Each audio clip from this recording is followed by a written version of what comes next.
মামা, নারী জাতির ছলনায় পড়ে মানুষ কিভাবে ধ্বংস হয়ে যায়? আর মামা, মাসে নারীর নেশা ছাড়ো, দরকারি গ্যাজার নেশা ধরো, তা নারীর প্রেমে পড়ো না মামা।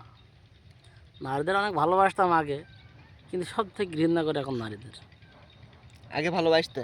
আগে বাসতাম, আগে ভালোবাসার কারণ খারাপ ছিলাম, ভালোবাসতাম, মানে এখন ভালো হয়ে গেছে। তুমি বলতে চাইছো আমি আগে খারাপ ছিলাম, তো আগে আমি নারীদের খুবই ভালোবাসতাম, তো এখন ভালো হয়ে গেছে, এখন নারীদের ভালোবাসিনি, তাই তো? হ্যাঁ, নারী ছলনাময়ী না?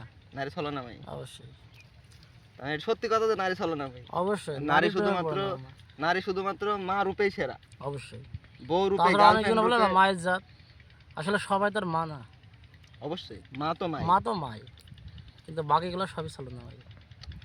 এই জন্য মামা, নারীর নেশা ছেড়ে দাও, ছেড়ে দিয়ে গেঁজা খাও, মদ খাও, তা 5টা মাসে ভালো হয়ে যাবে।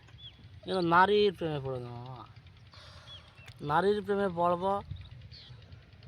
তো জয় বাংলা হয়ে যাবে, ধ্বংস। ওই তো একই ব্যাপার। জয় বাংলা মানে তো ধ্বংস, ধ্বংস এখন তো হয়ে জয় বাংলার ফুল মিনিং ধ্বংস, ধ্বংস। ওইটাই আর কি। অনেক তো কিছু নারীর শেখার নেশা আছে ছাড়ো, মামা, অনেক। গেঁজার নেশা ধরো। ঠিক আছে মামা? ঠিক আছে আর তো কিছু জানতে চাও না? ভিউয়ার্স, আল্লাহ হাফেজ।